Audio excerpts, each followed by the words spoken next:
Masih? Yang kuliah pertama? Sudah habis. Masih ada, Dok. Ya, satu lagi, silakan. Presentasi.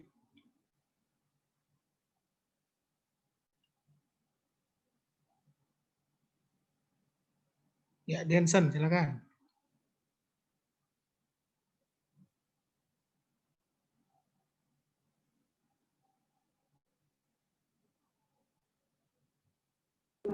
Ya, Assalamualaikum warahmatullahi wabarakatuh. Selamat siang, Dr. Cecily dan teman-teman.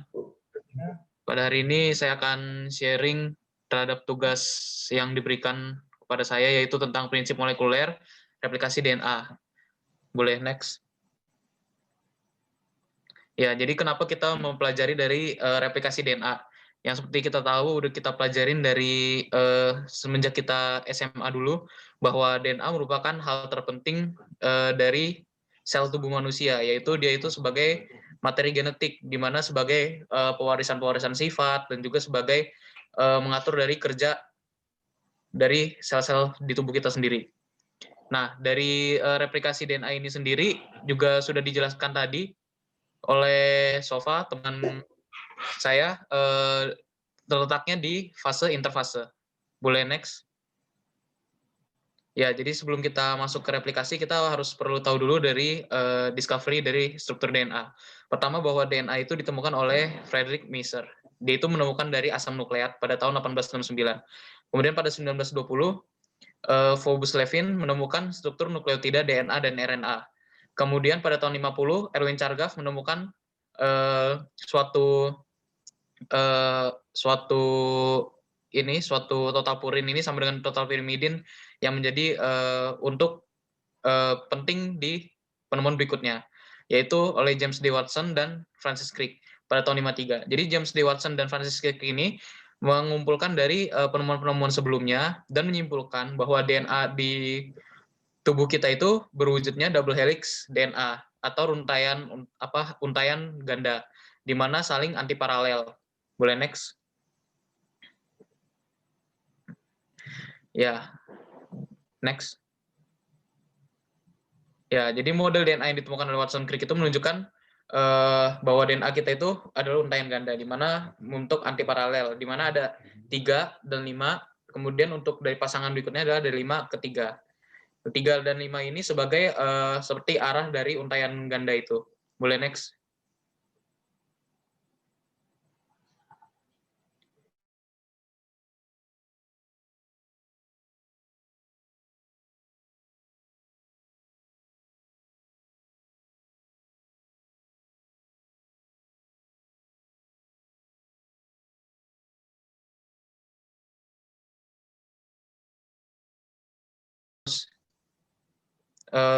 Timin dan satunya lagi A. Ini saya mohon maaf, saya lupa. Jadi ada total pirimidin dan purin. Boleh next? Ya, jadi sebelum kita masuk ke replikasi, dulu itu sudah ada model-model replikasi. Boleh next? Ya, ada dulu itu ditemukan 3 model replikasi. Ini diusulkan, yang pertama adalah konservatif model, ada dispersif, dan semi-konservatif. Nah, yang semi-konservatif ini merupakan model dari replikasi yang sebenarnya, yang sudah dibuktikan oleh Michelson dan Michelson-Stahl. Boleh next? Ya, jadi kalau pada saat model konservatif ini, di mana masing-masing dari DNA ini tuh langsung jadi jadi 2 untaian ganda ini nih, satu DNA ini nih, double helix ini, dia mereplikasi satu yang utuh. Boleh next? Nah, yang dispersif ini, dia terbagi-bagi menjadi terpotong-potong kecil, kemudian akan melakukan replikasi dari potongan-potongan tersebut. Makanya di sini DNA yang baru membentuk 2 molekul DNA yang terdiri dari potongan-potongan DNA baru dan lama secara acak. Karena di sini bisa dilihat di gambarnya, di sini terbentuk ada potongan-potongan yang membentuk suatu molekul DNA yang baru. Next. Ya, kemudian ini ada semi konservatif. Ini semi konservatif adalah yang sesungguhnya, yang sampai sekarang masih dipercaya seperti ini untuk replikasinya. Di mana yang satu untaiannya ini nanti akan dibelah oleh, nanti ada enzimnya namanya helikase, kemudian ada masuk enzim-enzim yang lainnya seperti DNA polimerase 3, dan kemudian ada primase juga yang sebagai untuk menciptakan dari startnya. Nah, di sini dia akan berbentuk satu untaian yang kemudian ada satu untaian lagi yang direplikasinya.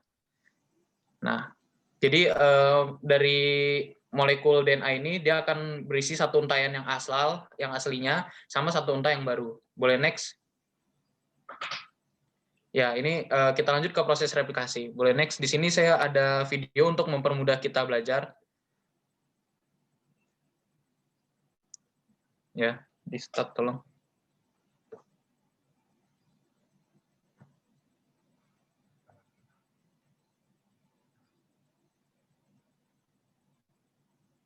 Sebelumnya.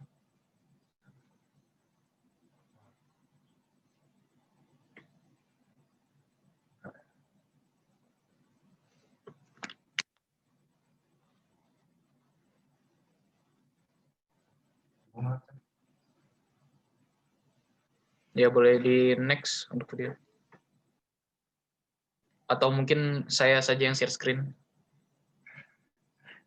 Ya, biar videonya bisa diputar.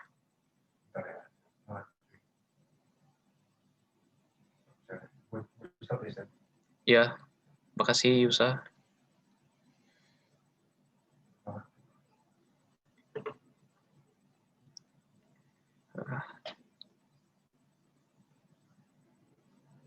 The replication of DNA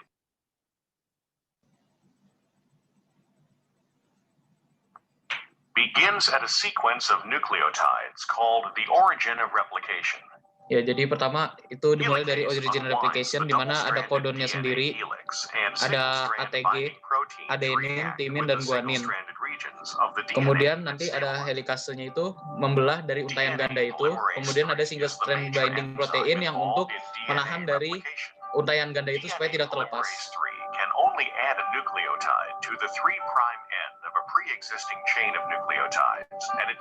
Nah, di sini ada gula pentosa yang berikatan dengan fosfat, dan juga ada di lengan kelimanya itu ada dengan basa nitrogen yang tadi ada timin, guanin, adenin, dan sitosin, di mana saling pasangan. Nah, kemudian di sini ada yang namanya leading strand sama lagging strand, di mana leading strand ini dimulai dari yang 3 ke 5. Jadi leading strand ini pertama primase sebagai untuk startnya itu tadi, kemudian DNA polimerase baru akan bisa mengikat ke yang primasenya tadi itu RNA primernya. Kemudian dia lanjut untuk mentranskripsinya, untuk mereplikasinya.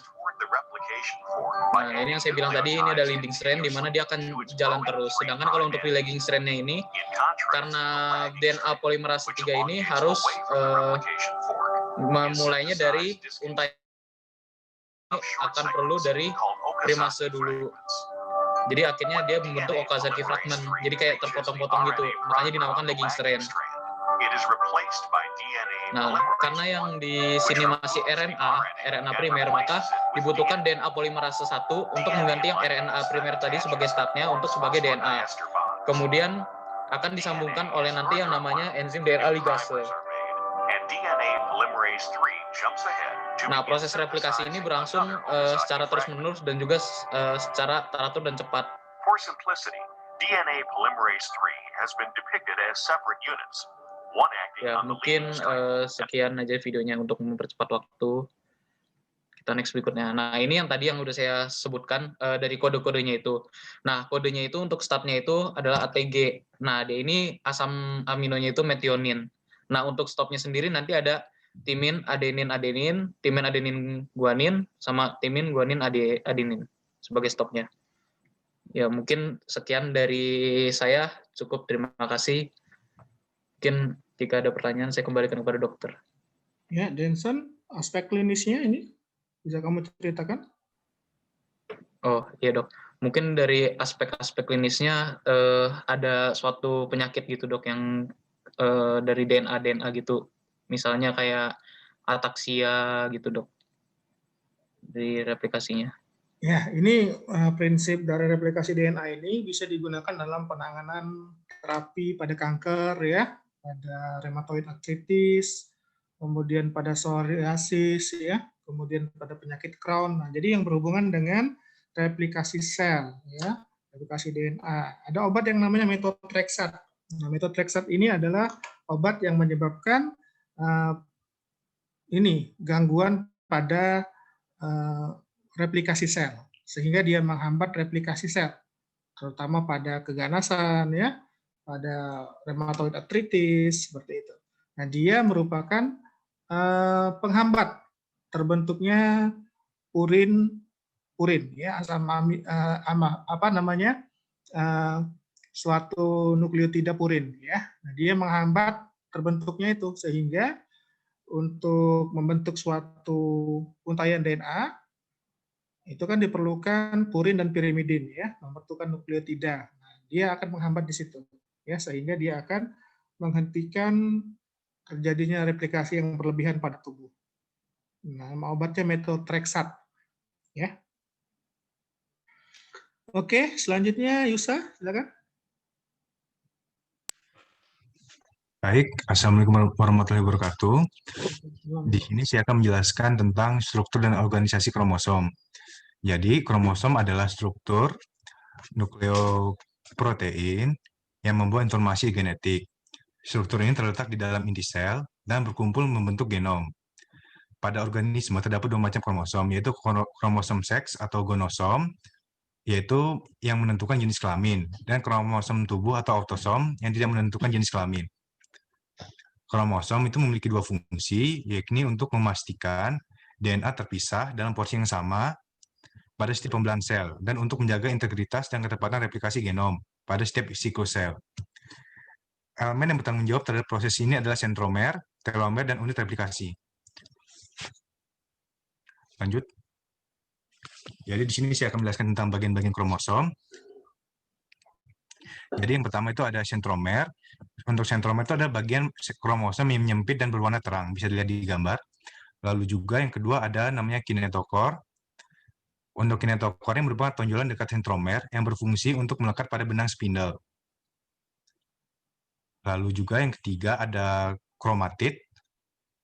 Kromatid itu merupakan duplikasi dari kromosom. Lanjut.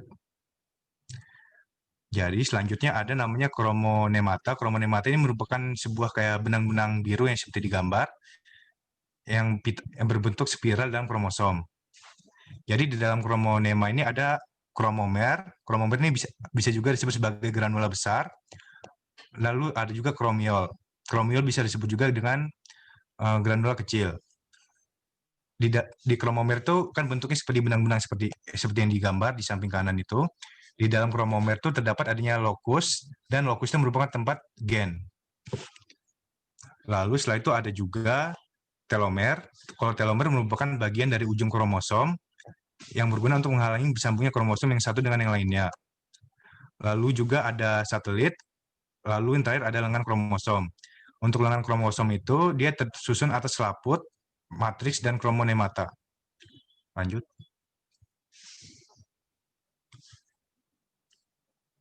Jadi untuk pembagian kromosom berdasarkan fungsi, jadi yang pertama itu ada autosom. Untuk autosom itu merupakan kromosom tubuh atau bisa juga disebut dengan somatis. Dia tersusun diploid atau 2N dan berguna untuk pertumbuhan sel-sel tubuh. Jadi kan autosom ini ada 22 pasang. Jadi dia dia 1 sampai 22 itu diurutkan dari yang terbesar ke yang terkecil. Jadi untuk yang paling terbesar itu ada di nomor 1, dan dia semakin ke nomor urut 22, dia semakin kecil. Kenapa bisa seperti itu? Karena jika pada kromosom nomor 1 itu memiliki gen yang paling banyak. Sementara untuk yang kromosom nomor 22 itu memiliki gen yang paling kecil, dan bentuknya juga lebih kecil.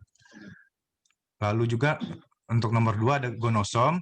Gonosom itu merupakan ada pada sel kelamin dan berbentuk haploid atau N. Dan dia berguna untuk menentukan jenis kelamin. Lanjut. Nah, ini ada gambarnya. Jadi untuk di manusia itu ada sel tubuh atau somatis, ada juga sel kelamin atau gamet. Jadi seperti yang saya bilang tadi, jadi dia untuk yang autosom itu ada 22 pasang. Dia dari nomor 1 sampai nomor 22 itu semakin lama semakin mengecil. Karena untuk nomor 1 itu berisi gen paling banyak, sementara dia semakin ke arah nomor 22, dia akan semakin memiliki gen yang kecil, sedikit. Untuk manusia sendiri dia memiliki 46 kromosom yang terdiri dari 22 pasang autosom dan 2 pasang gonosom. Atau bisa juga ditulis seperti 44A. 44A ini adalah 44 autosom dan 2 gen gonosom. Untuk XX ini dia untuk kelamin wanita, sementara untuk XY dia untuk kelamin pria. Cukup dari saya. Terima kasih. Bisa dijelaskan analisis kromosom, pernah dengar nggak kamu? Belum pernah, Dok. Belum pernah? Iya, Dok. Nah, jadi analisis kromosom itu digunakan untuk mendiagnosis biasanya ya berbagai penyakit yang berhubungan dengan kelainan jumlah atau bentuk kromosom ya. Misalkan tadi trisomi 21 ya. Kemudian bisa juga mendeteksi leukemia juga ya, pada leukemia itu ada kelainan kromosomnya juga ya. Kemudian kelainan pada kromosom seks, ada Turner syndrome ya, ada Klinefelter syndrome ya. Nah, kemudian untuk menentukan seseorang itu laki-laki atau perempuan ya, kadang-kadang dia itu nggak jelas. Jadi secara fisik alat kelaminnya nggak jelas dia laki-laki atau perempuan. Nah, ini kita analisis dengan analisis kromosom. Kalau dia ada kromosom Y-nya, berarti dia laki-laki. Kalau tidak ada kromosom Y, dia adalah perempuan. Ya, jadi kalau ada kromosom Y, dia laki-laki. Nah, caranya adalah kita ambil sel darah putih atau leukosit. Ya, leukosit dari darah kita diambil. Nah, kemudian leukositnya ini akan distimulasi untuk dia membelah. Nah, waktu dia distimulasi, waktu dalam siklus sel, nah pada saat kromosom itu tersusun pada ekuator, jadi pada tengahnya itu, bagian tengah, nah dia akan difoto ya menggunakan mikroskop. Dia akan kelihatan menggunakan mikroskop. Nah, fotonya kemudian akan dianalisa. Apakah dia memiliki jumlah kromosom yang lengkap, kurang atau lebih ya. Jadi dia dilakukan itu tadi ya, stimulasi sel leukositnya, sel darah putihnya untuk membelah.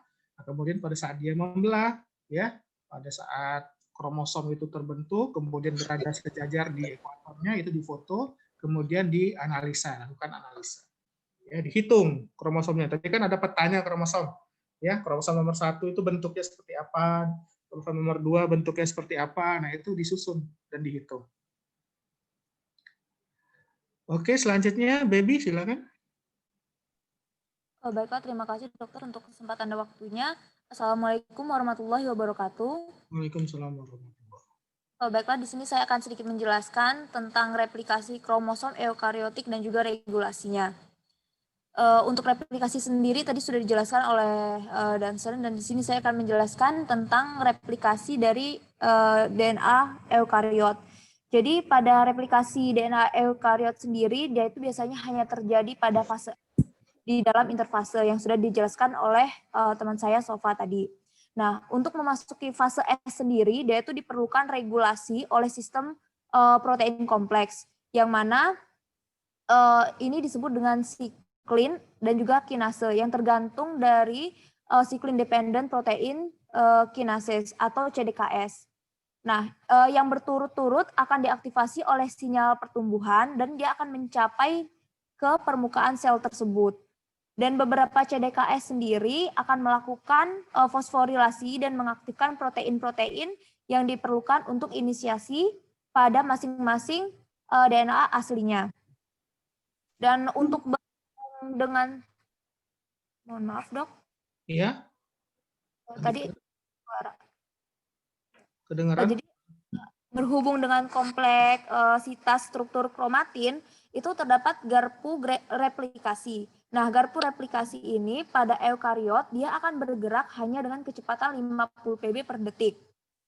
Dan juga sebelum melakukan penyalinan atau replikasi, DNA sendiri harus dilepaskan dari nukleosom pada garpu replikasi, sehingga gerakan-gerakan dari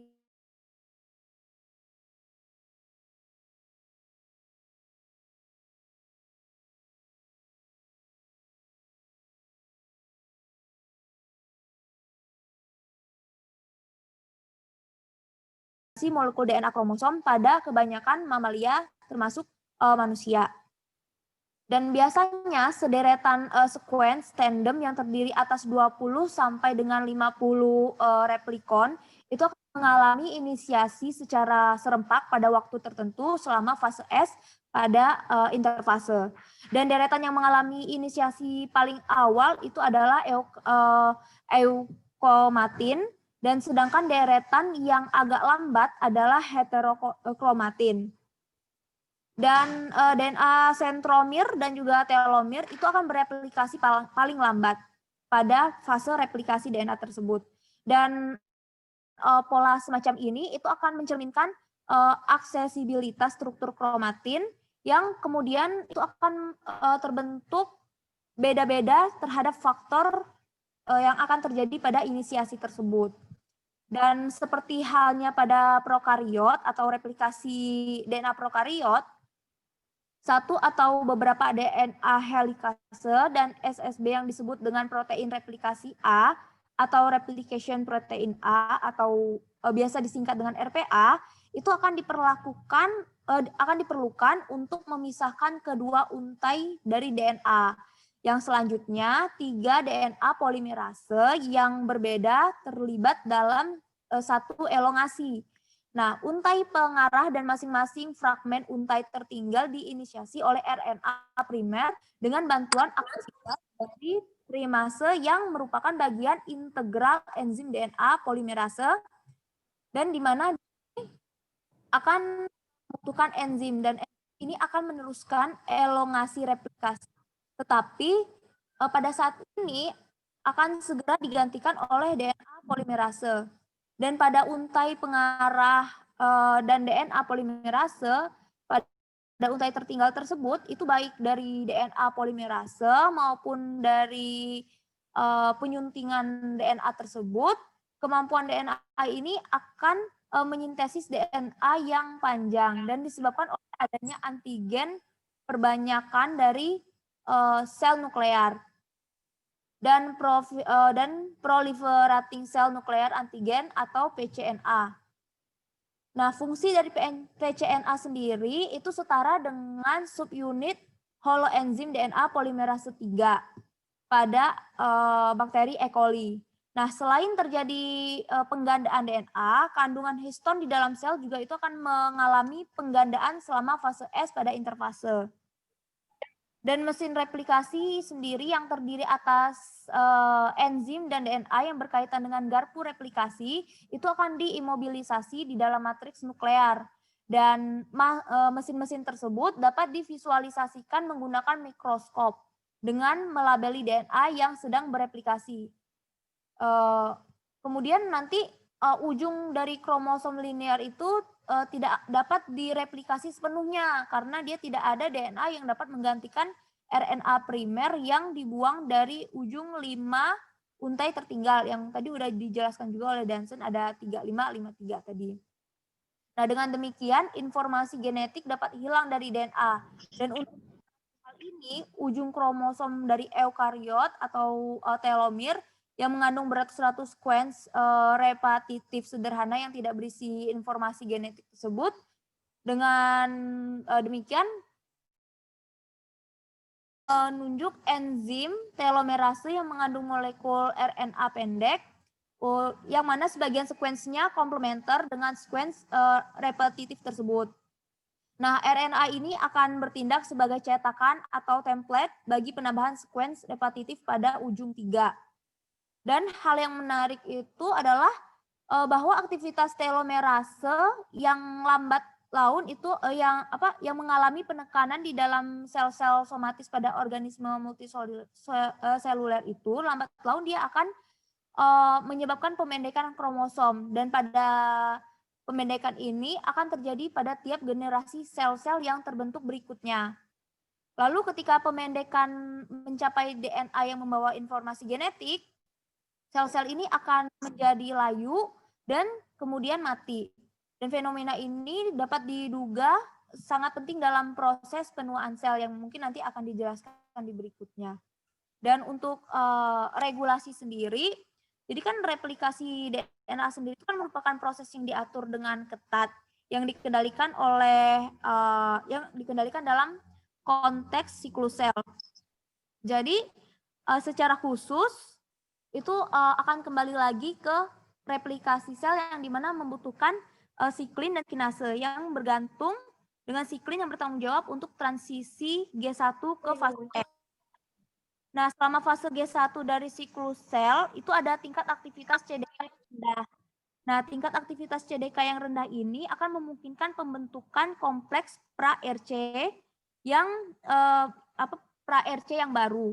Tetapi untuk mereplikasi DNA yang akan dimulai oleh pra-RC yang baru terbentuk tersebut.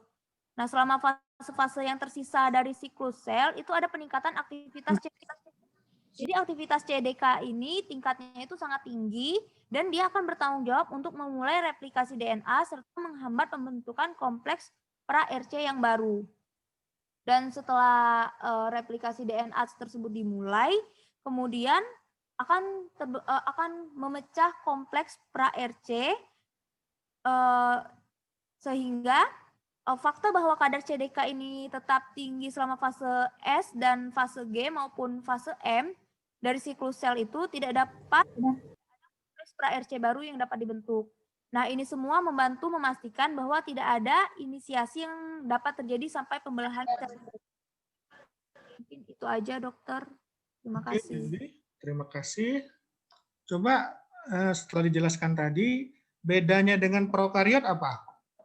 Secara umum, beda antara replikasi mungkin Dok, kromosom eukariotik dengan prokariotik bedanya apa? Ya Dok, terima kasih Dok. Jadi mungkin kalau dilihat dari perbedaannya sendiri, mungkin dilihat dari penyelesaiannya.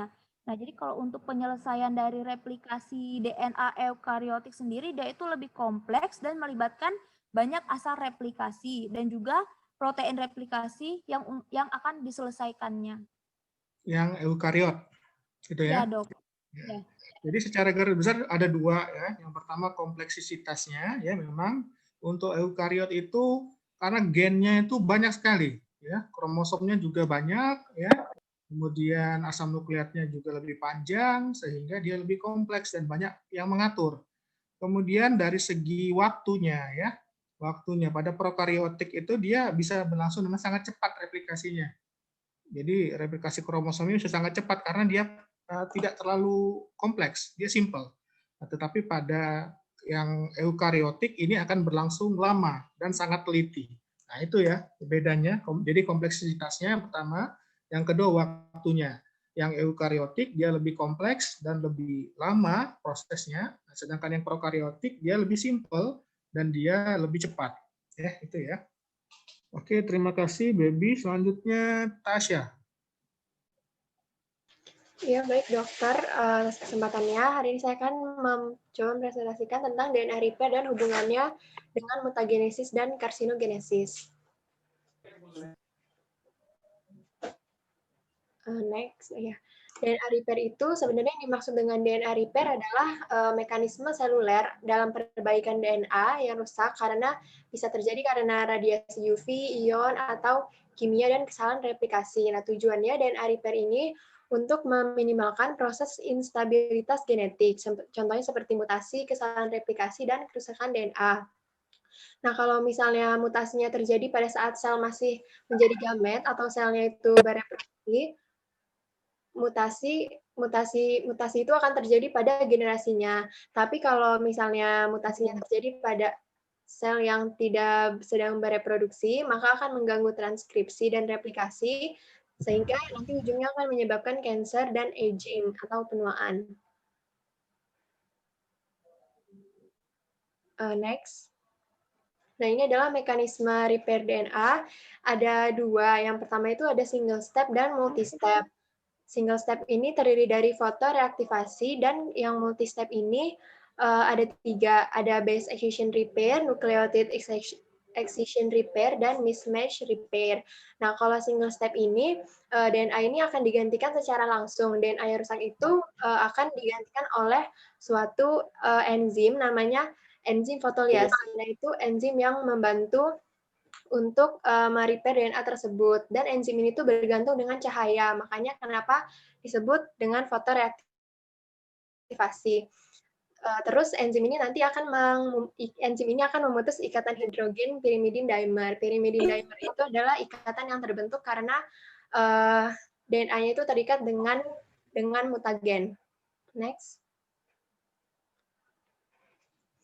Nah, ini adalah ini tuh sebenarnya penjelasan dari multi step yang DNA repair. Untuk lebih jelasnya akan saya jelaskan di gambar selanjutnya. Next. Ya, ini jadi gambar dari 3 jenis tadi. Yang pertama ini yang paling kiri adalah base excision repair. Jadi yang namanya base excision itu dia hanya dipotong satu basanya saja. Contohnya di sini seperti ada yang warna biru itu yang salahnya. Nah, jadi ada beberapa enzim yang berperan pada saat repair DNA ini. Yang pertama itu ada namanya enzim DNA glikosilase. Nah, enzim ini nanti akan mendeteksi bagian mana dari DNA tersebut yang telah mengalami mutasi atau kerusakan. Nah, nanti enzim ini dia setelah mendeteksi di apesite itu tempat yang mengalami kerusakan. Lalu ada juga yang kedua ini namanya enzim endonuklease. Ini join breakout room. Enzim nuklease itu setelah yang tadi ditemukan bagian mana yang rusak, akan dibuang oleh endonuklease ini. Nah, setelah itu kan tadi kalau udah dibuang akhirnya kosong si strain DNA-nya. Jadi nanti bakalan disintesis DNA baru oleh DNA polimerase. Setelah itu akan dilengkapi kembali oleh DNA ligase. Nah, ini gambar yang tengah itu gambar yang kedua, yang nucleotide excision repair. Nah, contohnya itu saya mengambil contoh dari bakteri E. coli yang terkena radiasi sinar UV. Nah, jadi yang warna biru itu adalah DNA yang mengalami kerusakan. Jadi pada E. coli itu memiliki protein yang namanya itu UVRABC. Nah, dan di E. coli itu juga ada enzim eksinuklease yang UVRABC itu. Nah, ini sama kayak tadi. Jadi enzim ini tuh nanti bakalan melihat dan mendeteksi bagian mana yang akan dibuang. Tapi kalau yang ini dibuangnya itu satu segmen DNA, nggak cuma satu bahasanya aja. Karena ini ada dua kesalahan di bahasa yang berdekatan. Setelah dibuang, nanti bakalan diisi lagi, disintesis DNA baru oleh DNA polimerase, terus nanti bakalan dilekatkan lagi sama DNA ligase. Terus kalau yang ini yang ketiga, gambarnya itu yang mismatch repair. Jadi sebenarnya mismatch repair ini kesalahannya itu dilakukan oleh DNA polimerase itu sendiri. Jadi DNA polimerase itu kan tugasnya untuk mensintesis DNA yang untuk mencari pasangan basa nitrogennya, tapi karena dia salah mensintesis, jadinya nanti akan diganti lagi oleh enzim DNA polimerase itu sendiri. Jadi sebelum dicetak template-nya itu, DNA polimerase ini bakalan melihat, ngecek lagi bagian mana ada yang salah atau enggak. Kalau misalnya ada yang salah, nanti bakalan langsung diganti gitu sama DNA itu sendiri, sama enzim itu sendiri. Next. Nah, ini tentang mutagenesis dan karsinogenesis. Nah, seperti yang kita tahu, genesis itu kan dia artinya proses ya. Kalau mutagenesis berarti proses terjadinya mutasi. Dan mutasi sendiri itu adalah perubahan materi genetik, baik pada tingkat gen atau kromosom. Sedangkan kalau karsinogenesis itu dia proses pembentukan sel kanker atau tumor. Nah, dari mutagenesis ini bisa menyebabkan terjadinya karsinogenesis. Kalau dari yang di sini saya ambil itu bisa terjadi karena dua. Yang pertama itu karena terbentuknya onkogen. Nah, onkogen ini adalah jadi awalnya itu DNA itu mengkode gen normal untuk memproduksi protein yang dibutuhkan oleh sel seperti contohnya itu sel RAS dan MYC. Nah, ini tuh fungsinya untuk pertumbuhan sel. Nah, DNA yang mengkode DNA yang memproduksi protein ini disebut dengan proto-onkogen. Proto-onkogen ini masih normal. Nah, tapi kalau DNA yang mensintesis proto-onkogen ini mengalami mutasi, maka akan terbentuk onkogen. Nah, tadi kan proto-onkogen itu proto-onkogen itu dia menghasilkan protein seperti RAS dan MYC ini untuk bereplikasi sel. Nanti kalau misalnya terjadi mutasi kan jadi onkogen, tapi nanti onkogen ini dia bakal menghasilkan juga protein yang akan menyebabkan replikasi selnya itu lebih cepat. Jadi semakin terbentuk onkogen ini, maka pertumbuhan selnya itu akan semakin cepat dan akhirnya selnya itu berlebihan. Terus yang kedua itu karena hilangnya fungsi tumor suppressor gen. Tadi sempat disinggung sedikit juga oleh teman sebelum saya. Jadi di tubuh kita ini, sel kita itu mempunyai namanya protein P53. Nah, fungsinya protein ini itu untuk mencegah replikasi sel dan menghambat siklus sel. Tapi kalau misalnya terjadi mutasi pada gen yang memproduksi protein P53 ini, nggak akan ada yang mencegah pertumbuhan sel. Jadi selnya itu bakalan tumbuh berlebihan sehingga akhirnya menjadikan terjadi tumor gitu. Seperti itu, Dok. Mungkin cukup sekian penjelasan dari saya, Dok. Ya, oke ya. Jadi bagus sekali Tasya tentang Iya. dan hubungannya dengan genesis dan karsinogenesis. Ya. Dari sekian banyak tadi, yang sistem yang paling berperan mana? Iya, Dokter. Sistem DNA repair yang paling berperan, yang paling penting itu yang mana? Yang paling penting mungkin semuanya penting, Dok. Cuma kalau yang saya baca yang pertama kali bekerja. Pertama kali bekerja itu yang ini, Dok, yang fotoreaktivasi. Karena dia hanya menggunakan enzim dan langsung diganti seperti itu, Dok. Oke.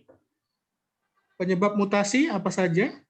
Penyebab mutasi itu ada banyak, Dok. Contohnya seperti yang disebutkan bisa karena adanya radiasi dari UV, ion, atau dari bahan-bahan kimia, Dok. Ya, nah yang mutasi pada daerah gen yang memproduksi proto-onkogen, ya, onkogen, kemudian ada protein supresor, ya, itu yang bisa menyebabkan terjadinya keganasan atau yang namanya karsinogenesis, ya. Baik sekali. Oke. Selanjutnya, silakan. Assalamualaikum warahmatullahi wabarakatuh. Perkenalkan, saya Tina Media Putri. Di sini saya akan menjelaskan tentang DNA repair dan hubungannya dengan kematian sel. Selanjutnya, jadi kerusakan DNA itu disebabkan oleh beberapa hal seperti alkilasi, sinar UV, sinar gamma, dan sinar X. Nah, si kerusakan DNA ini menyebabkan protein-protein datang ke sisi DNA yang rusak seperti DNA PK, mRN, ATR, dan ATN. Lalu terjadi slide selanjutnya.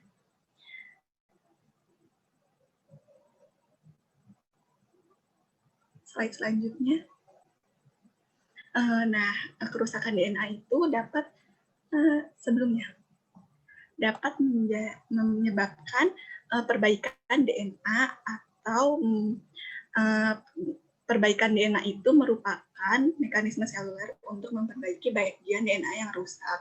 Tujuannya itu untuk meminimalkan proses instabilitas genetik seperti mutasi, kesalahan replikasi, dan kerusakan DNA. Seperti yang sudah dijelaskan oleh Tasya tadi, mekanisme perbaikan DNA ada dua, yaitu single step dan multi step.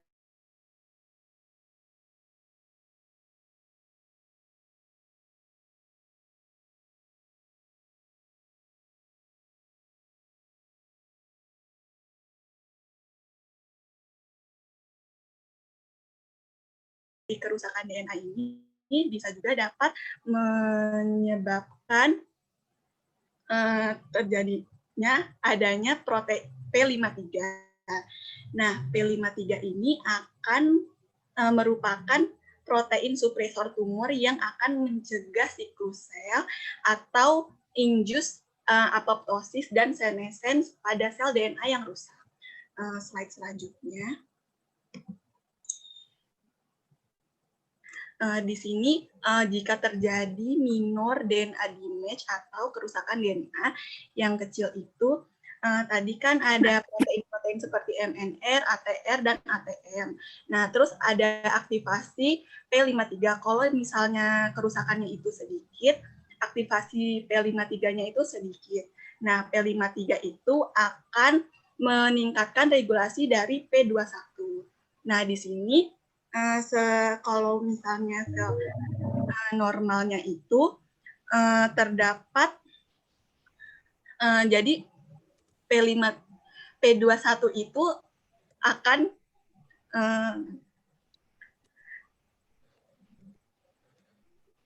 si normalnya protein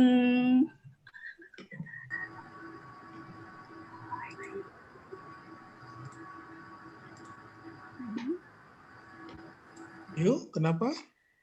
maaf dokter, ada sedikit kendala. Jadi Apa anaknya nangis? enggak dok. Bang Jiri, punten. Oh iya.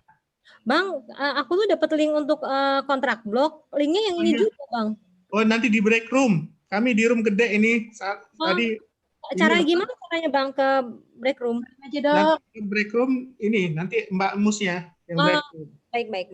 Terima kasih. Sementara mengikuti kuliah biomol dulu ya. Luar biasa. Siap. Ya, kita nunggu aja berarti ya. Ya, nanti di break room, Wi. Siap, Silakan, Bang. Sina, dilanjutkan, Sina. Baik, saya lanjutkan. Jadi normalnya itu protein retinoblastik itu akan diaktifasi oleh CDK2 dan siklin E ini. Tapi kalau misalnya terdapat P21, maka si protein retinoblastik itu tidak akan teraktivasi dan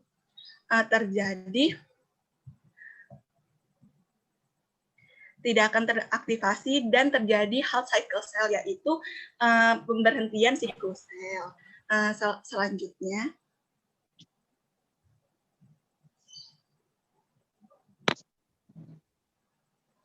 slide selanjutnya.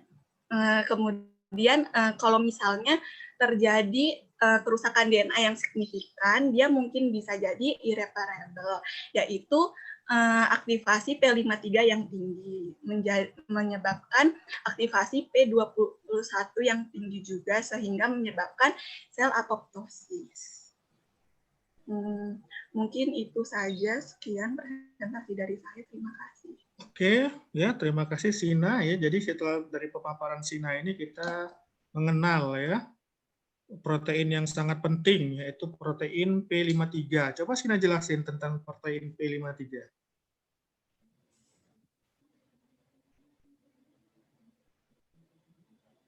Jadi protein ini sangat penting ya, bahkan dikenal sebagai penjaga dari kromosom ya, karena dia menjaga agar sel itu tidak terjadi mutasi ya, tidak rusak DNA-nya. Coba dijelaskan, Sina, mengenai protein P53. Jadi menurut yang dari saya baca, protein P53 itu akan men-trigger protein lain seperti contohnya itu BEX. Nah, protein BEX ini punya peran penting di dalam mitokondria, yaitu untuk membuka channel BEX. Nah, channel BEX ini akan memicu pelepasan dari sitokrom C dari mitokondria ke channel BEX itu.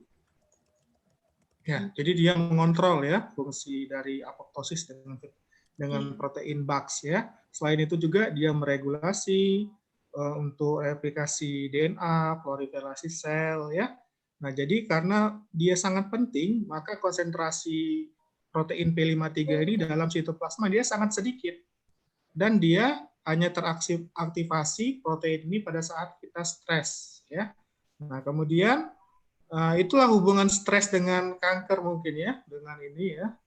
Jadi protein P53 ini juga aktivasinya berhubungan dengan rendahnya asupan asam folat dan vitamin B6. Ya. Nah, jadi rendahnya konsumsi asam folat, vitamin B6 ini beresiko untuk meningkatkan disfungsi dari protein P53 ini. Contohnya pada kanker usus besar gitu ya. Nah, itu ada hubungan dengan asam folat dengan vitamin B6. Kemudian pada ini terapi kanker yang menggunakan ini bahan-bahan obat-obat anti kanker seperti cisplatin ya.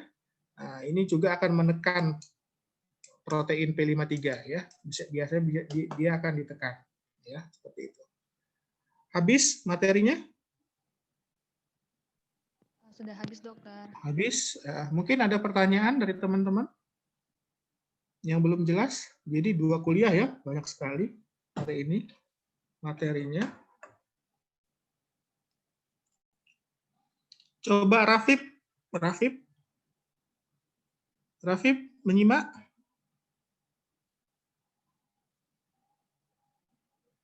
Halo Rafif.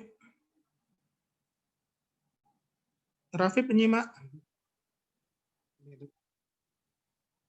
Coba Rafif jelaskan apa yang Rafif dapat pada kuliah ini, 2 kuliah ini.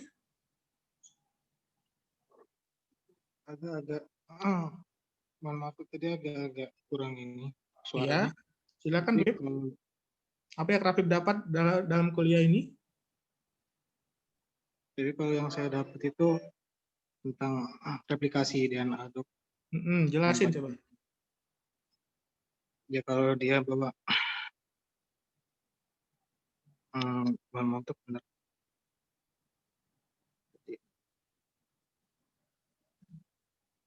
Replikasi DNA itu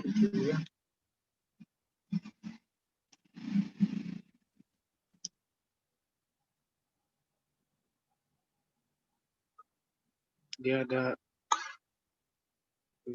apa dijelaskan oleh ada berapa ini Pip, aplikasi DNA ada berapa cara? Oleh saudara Dansan tadi dia menjelaskan ada berapa teori? Ada 3 ya. Konservatif, semi konservatif, satu lagi apa? Konservatif, semi konservatif sama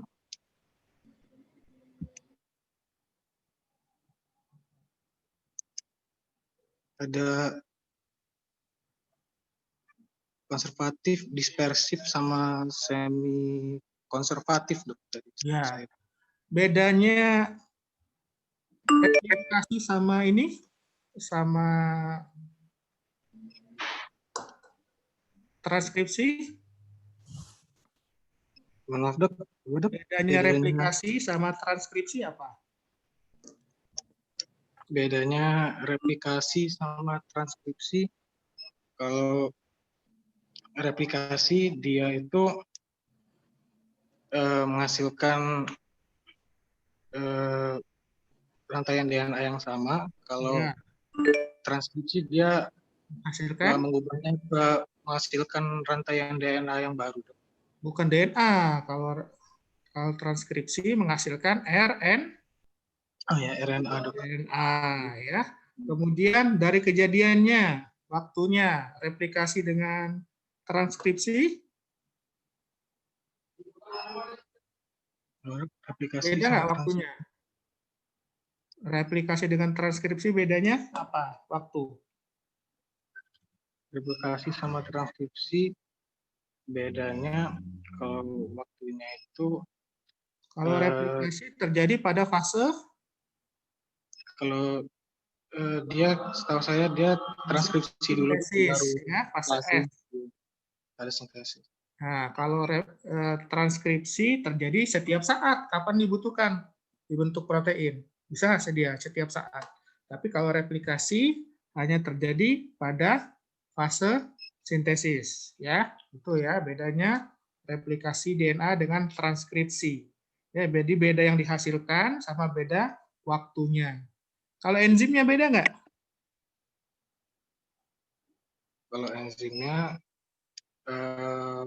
mohon maaf deh, kalau enzimnya nggak kurang tahu. Ya, bedanya cuma satu aja. Kalau transkripsi RNA polimerase, kalau replikasi DNA polimerase.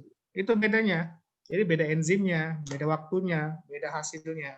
Ya, tempatnya sama nggak? Tempatnya sama, Dok. Sama-sama di nukleus ya. Kalau yang eukariotik. Ya, mungkin yang lain ada pertanyaan?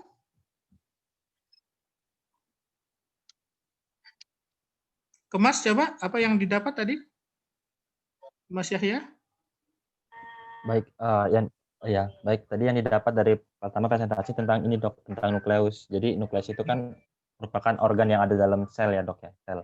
Ya. Sel. Nah itu dia menyimpan informasi tentang DNA. Nah di situ ada kromosom. Itu tadi yang slide yang pertama dijelaskan oleh Ayu Anggraini. Ya.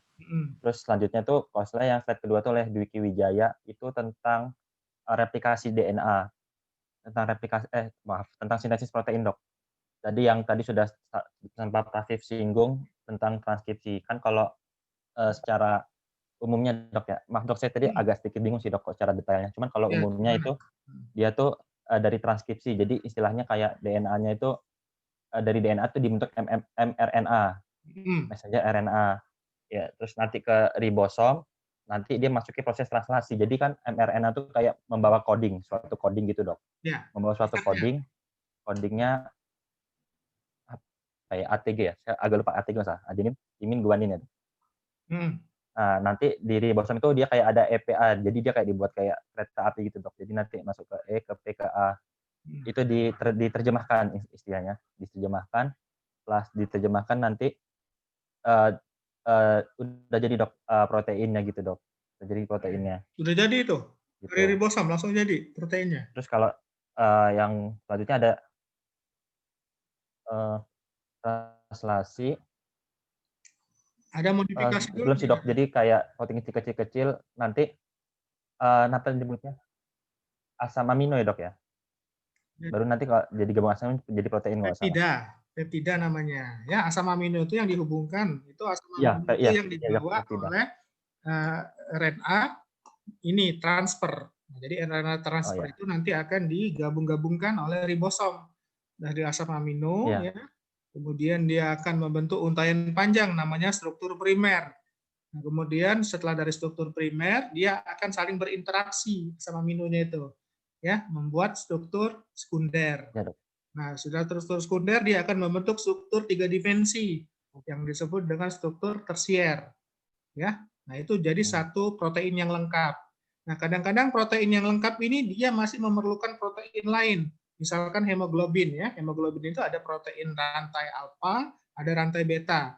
Nah, maka dia akan bergabung membentuk struktur yang baru yang namanya struktur quaterner ya. Seperti itu. Jadi perlu dimodifikasi lagi protein itu. Ya, modifikasinya bisa di organel ya. Organelnya apa namanya? Modifikasi retikulum endoplasma dok. Ya, retikulum. RE kasar ya. Ya. Baik, terima kasih dokter. Clarissa, apa yang didapat?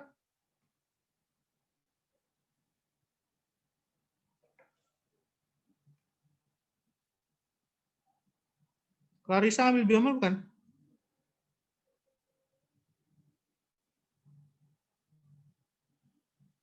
Tidak kedengeran suaranya.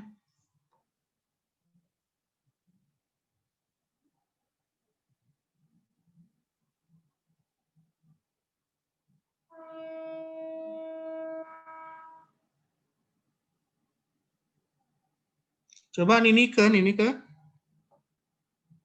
Apa yang didapat? Ninike? Iya, Dok. Ya, apa yang didapat?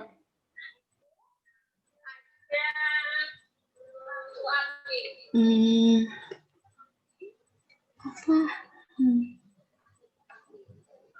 Yang didapat yang ini dok, yang misalnya yang tadi yang untuk translasi itu RNA, yang waktu untuk transkripsi itu menggunakan DNA.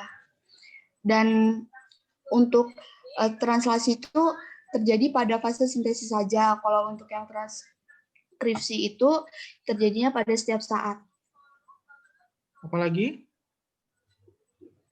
Kalau untuk enzimnya itu untuk pembedanya itu kalau yang translasi itu RNA polimerase, kalau yang transkripsi itu ada DNA polimerase. Udah? Cukup dong. Ya, ada pertanyaan? Kalau tidak ada, sangat bagus sekali ya presentasinya. Jadi ini melatih untuk kalian presentasi, kemudian mengingat-ingat kembali dasar-dasar dari biologi molekuler yang nanti kalian akan aplikasikan di klinis ya. Nanti tentang vaksin ya. Kalian akan tahu nanti vaksin yang bagus itu yang vaksin yang mana? Vaksin RNA, vaksin DNA, atau vaksin protein ya. Ya itu. Jadi ini akan diaplikasikan di dalam pendidikan klinis di kalian nanti ya. Jadi ini sangat penting sebagai dasar ya. Kemudian insya Allah ketemu lagi besok di tutorial ya. Oke. Kalau tidak ada lagi kita tutup. Subhanakallahumma wa bihamdika asyhadu an la ilaha illa anta astaghfiruka wa atubu ilaik. Wassalamualaikum warahmatullahi wabarakatuh. Waalaikumsalam warahmatullahi wabarakatuh. Waalaikumsalam. Terima kasih dok. Terima kasih banyak dok.